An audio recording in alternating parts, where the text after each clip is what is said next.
Welcome to Get Sleepy, the podcast where we listen, we relax, and we get sleepy. My name's Thomas and I'm your host. Thank you for tuning in and giving us your support, and hopefully making this podcast a regular part of your bedtime routine. Tonight we have a retelling of an old Japanese folktale. We'll go on a journey back in time to feudal Japan, where the land is filled with stories. Each road marks a path walked by a poet. Each castle houses an epic history within its walls, and each temple holds 10,000 prayers. But our tale is a smaller one, of a simple farmer and his extraordinary dream one rainy afternoon. So, I hope you're feeling calm, content, ready for a good night's sleep. It's absolutely fine if you're not quite there yet though. Just simply listen along to tonight's story, and it's going to help you relax naturally. Give your mind a comforting tale to focus on just enough that it still allows your mind to settle. So take a nice, deep breath in,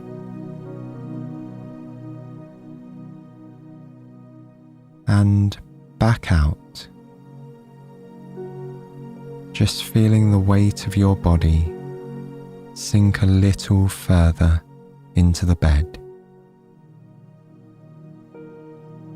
And if you haven't already done so, then just allow your eyes to give in and close. And relax the muscles in your face and your jaw.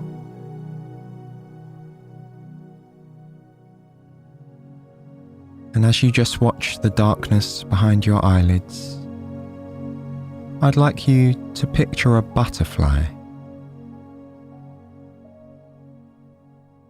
See the outline of its delicate wings as they slowly beat up and down. Notice how bright its colours are, and how softly it moves through the air. Behind it, a tree rises up from the verdant ground. Watch as the butterfly carries itself higher and higher, fluttering around the trunk. The sky is overcast and grey. Deep within a cloud, a single raindrop forms. It grows heavier and heavier until it falls and lands on a dark green leaf. Soon, it's joined by thousands of other raindrops. Listen as they patter against the branches and the ground. The butterfly seeks refuge in a hole in the tree. It lands on the gnarled old bark and stills its wings as it comes to rest. Beyond its safe haven, large fields spread out around a little country village. A damp, earthy smell fills the air as the cleansing rain falls upon this farmland. And this is where our story begins.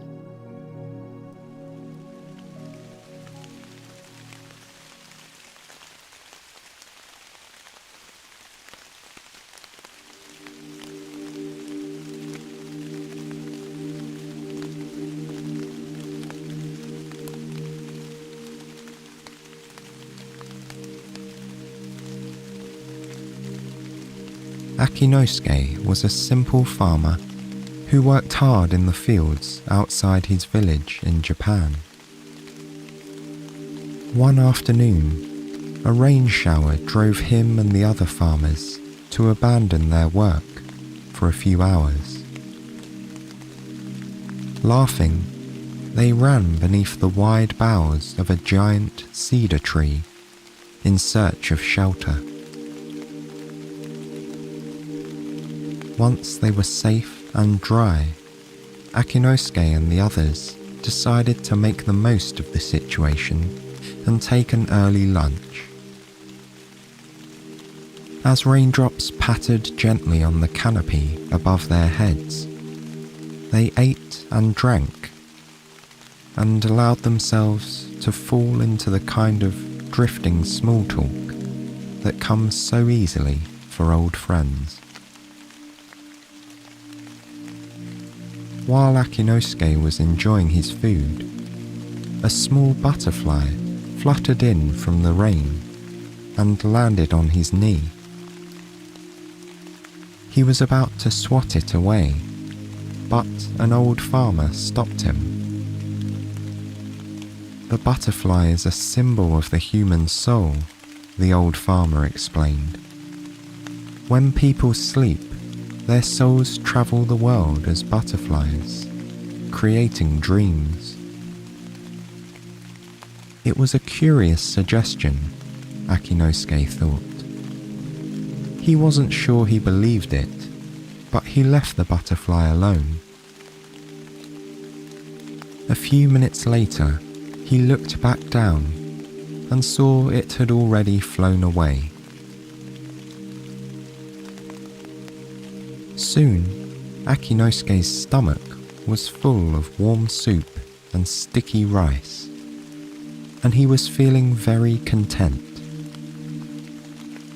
Leaning his head against the trunk of the giant cedar, he felt his mind begin to drift, carried along by the soft murmur of the friendly conversation nearby. In no time at all, he was fast asleep.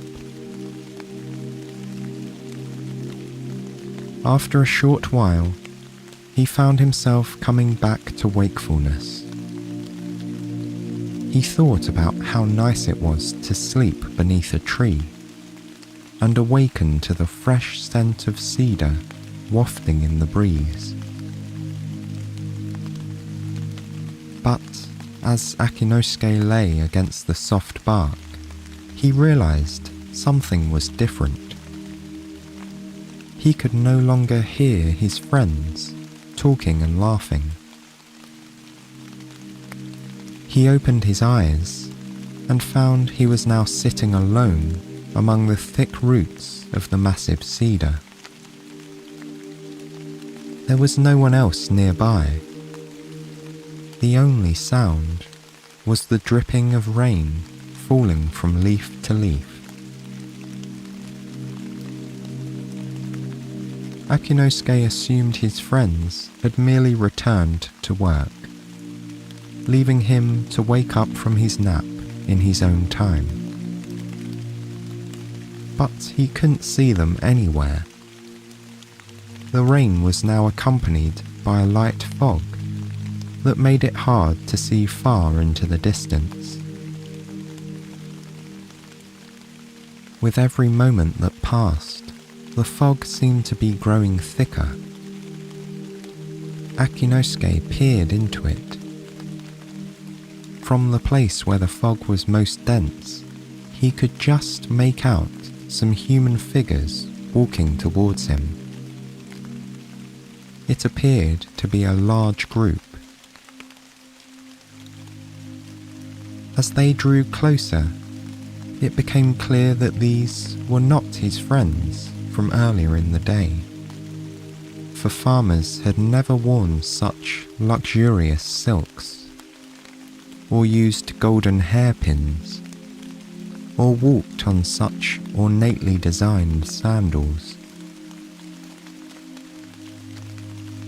It did not take much guessing for Akinosuke to realize that he was in the presence of a royal procession. He scrambled to his feet and bent at the waist in a deep bow. The leader of the royal procession was an older man with twinkling eyes. He approached and told Akinosuke to rise. The bow was not necessary, the old man said, for they had been sent by the queen of the realm to find him. They had come to ask for his help in a matter of utmost importance. Akinosuke straightened himself upright and took in the full majesty of the group. Each person wore robes of red and gold silk that rustled gently in the light breeze.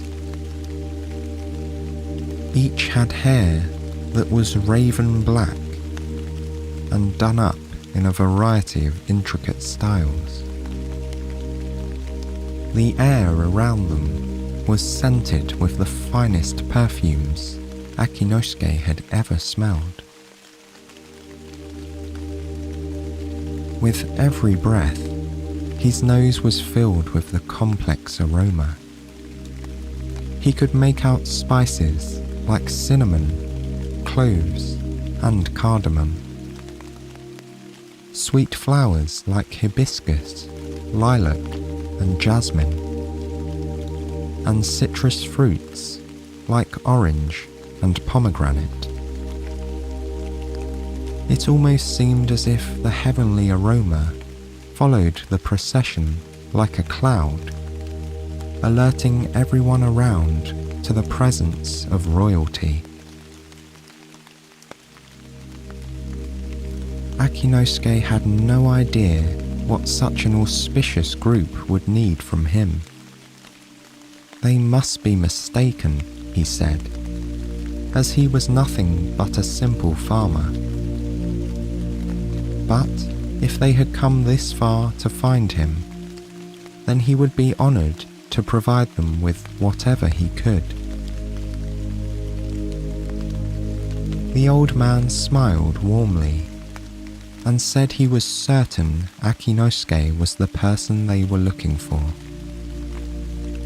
The queen had asked for him specifically. The procession beckoned to him. Akinosuke was surprised by this, but he found the group impossible to resist, as they were so certain they'd found the right person. And so he joined them. Before leaving, they gave him a moment of privacy so he could dress in the blue and silver robes that they'd brought for him. They were the traditional outfit for a guest of the queen. After donning the clothes, Akinosuke admitted to himself that if the procession was, in fact, mistaken, the person they'd confused him with must be very similar. After all, the clothes fit perfectly, as if they'd been made just for him. The procession then began its journey back to the queen, with an awestruck Akinosuke in tow. As they walked, he marvelled at the quality of the silk robes he'd been given. The material was so light and soft that he was sure it would offer little protection against the fog and rain. Yet it kept him as warm as a thick cotton tunic. The sandals were also quite comfortable. To Akinosuke, it felt like walking on a cloud. He must have been distracted by all of the luxuries surrounding him, because before he knew it, he and the royal procession were standing in front of a massive palace. Guards in red and gold armor opened the gates and they walked inside. The Queen's chambers were filled with beautiful treasures, unlike anything Akinosuke could ever have imagined. Wall tapestries of the softest fabric hung around the room, illuminating important moments in the kingdom's history.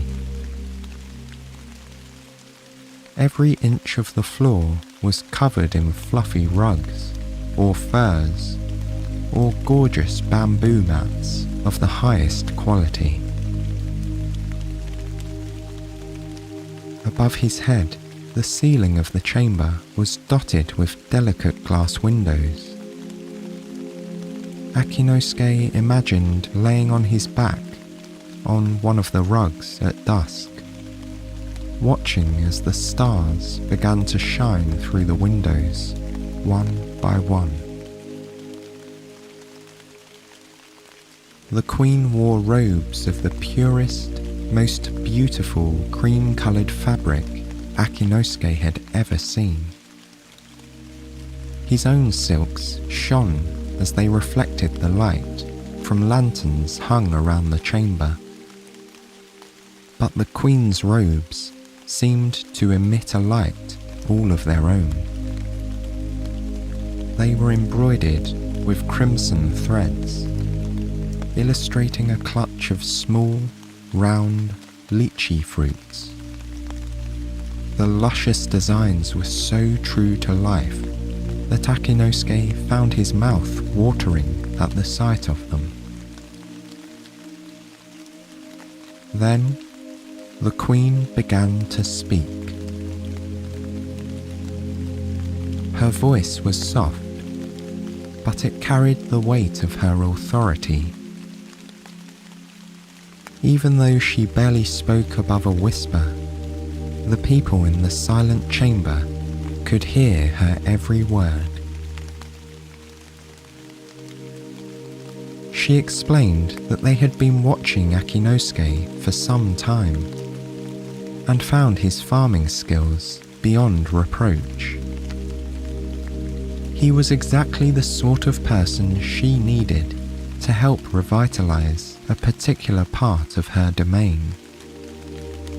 A small island with rich soil and hard-working citizens that had fallen on hard times. The Queen said the entire realm would be grateful if Akinosuke could take over as governor. Not knowing what else to do, he accepted the offer graciously. The Queen smiled. She had made the right choice. Akinosuke spent the next few days at the palace preparing for his journey to the island, which was situated in the middle of a wide river. He was still shocked by his good fortune, but there was so much work to do, he barely had a moment to think about it. Finally, it was time to leave. Akinosuke was accompanied to the island by several advisors. They travelled across what felt like all of Japan, over hills and green fields, through great cities and small villages. The final leg of their journey involved crossing the wide river, which they did aboard a beautiful wooden ship with billowing sails, the same creamy white as the Queen's robes. On board the ship, Akinosuke allowed his mind to rest. He stood at the bow and closed his eyes. He felt the soft warmth of the sun on the backs of his hands. The fresh air flowed through his hair, making the loose strands dance lightly across his face. Birds called to each other over the gentle lapping of the current against the ship. The serene rocking made Akinosuke think of his hammock back home and the way it would swing in the warm summer breeze.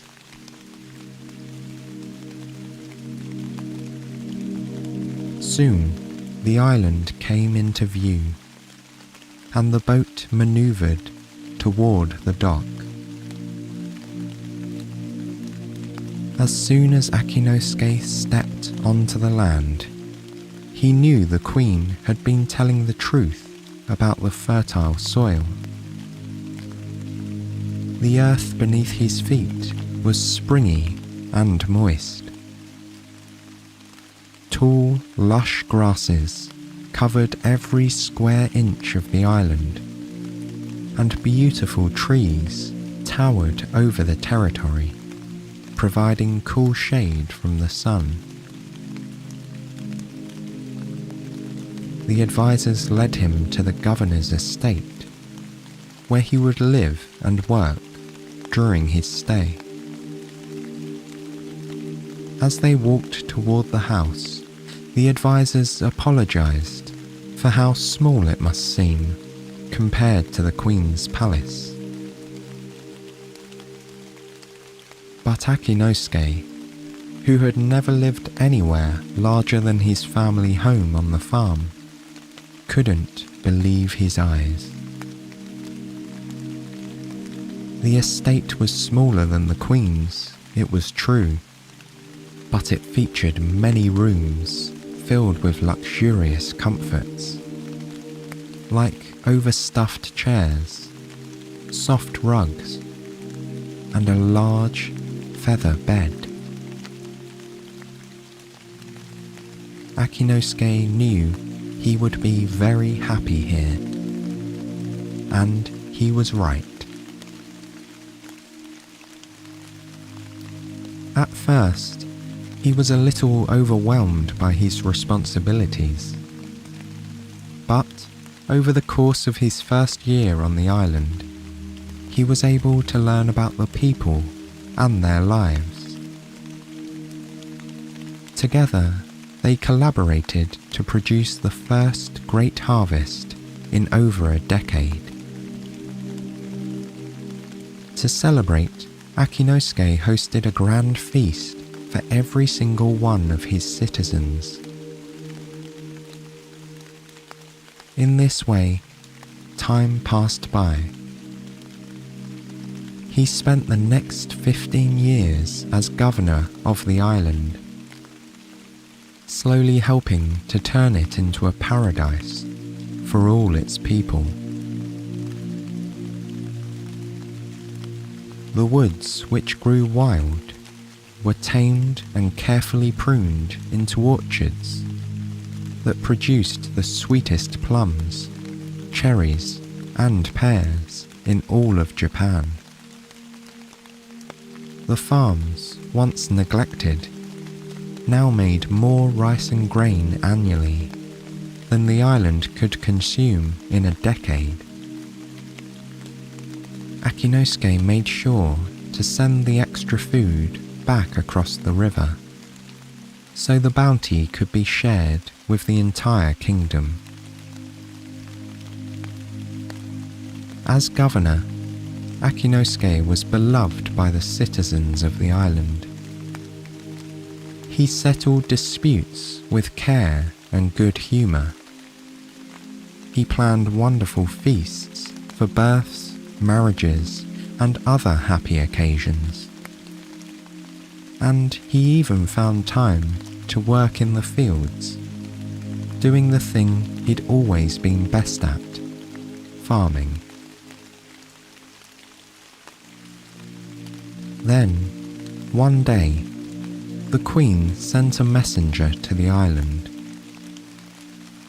One of her attendants arrived by boat to speak to Akinosuke and told him that it was time to return to the place where he belonged. The Queen would never forget his contribution to the island, the attendant said, and neither would the citizens. Akinosuke was saddened by the news, as this place had become a second home to him. But that evening, his advisors surprised him with a most excellent party. The food, drink, and dancing were better than anything he had yet experienced on the island. When the feast had finally settled down, and Akinosuke had said goodbye to the last of the partygoers, he made his way to his bedroom and lay on the huge feather bed. Slowly, he sank into the mattress, feeling it engulf him in a warm hug. He felt himself begin to drift from wakefulness into sleep. But before he did, Akinosuke took one last look up at the ceiling. When he'd first arrived on the island, he'd had one important renovation made in his bedchambers. The addition of small, delicate windows on the ceiling, so he could watch the stars come out one by one. Looking up at them now, he saw them twinkle in the sky above. And within a few minutes, Akinosuke was asleep.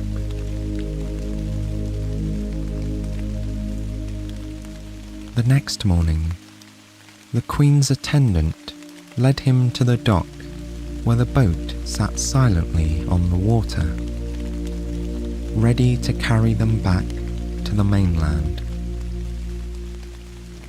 Akinosuke took one last look at the island as he boarded. He saw the orchards and fertile fields, and the now prosperous village in the distance.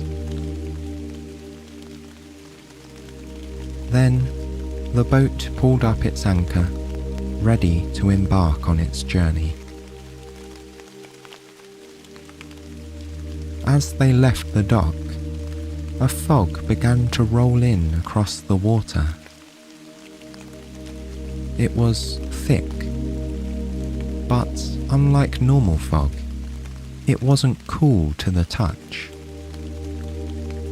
In fact, it was warm and soft, like a cotton blanket. Soon the fog was so dense, Akinosuke couldn't even see a few feet in front of him. And so, he closed his eyes. When he opened them again, he was no longer on the boat. Instead, he was back beneath the giant cedar tree, surrounded by his old friends. He blinked a few times to make sure he was truly home, and ran his hands along the soil that was still wet from the afternoon rain. One of the farmers chuckled to see him behaving this way. He asked if Akinosuke had enjoyed his nap. Slowly, Akinosuke asked him how long he had been asleep. The farmer looked at him strangely and said it had only been about 10 minutes. Akinosuke then told the other farmers what had happened to him. The royal procession, the Queen's chambers, the island, all of it. The other men listened carefully to his tale. When he finished, he asked them what it could have meant. The other farmers weren't sure and began to discuss it amongst themselves. But before they could get too far, a voice interrupted them. It was the old farmer again, the one who had told him about the butterfly on his knee. His voice was as soft as the sound of the wind moving through the grass. He said that he'd watched Akinosuke drowsing against the tree. At the very moment he fell asleep, a small yellow butterfly had flown from Akinosuke's tunic right above his heart. The other men nodded at this. They'd seen the butterfly too, but hadn't noticed where it had come from. The old farmer continued. Akinosuke's butterfly had been resting on the cedar tree when it was approached by several ants. The ants gently grasped the butterfly and carried it down inside a hole at the base of the trunk. A few minutes later, the butterfly had reappeared from the same hole and flown back into Akinosuke's tunic, just before he awoke from his nap. Perhaps that would explain the dream he had shared with them about the procession that had brought him to the Queen's estate and then to the island. Akinosuke and the other farmers agreed that there was one way to find out. Together, they gently pulled back some of the dirt from the base of the cedar tree, where they found a small ant colony. One part of the colony looked very familiar to Akinosuke. It was a patch of earth covered in bright green moss. The rain had created a small stream that surrounded the patch, giving it the appearance of an island. In that small stream, a tiny boat made from twigs and bark was floating in the current. Together, the farmers gently replaced the earth so as not to disturb the ants any further. By this time, the rain had stopped falling, and after a little more conversation, the farmers returned to their fields. But Akinosuke would never forget that day.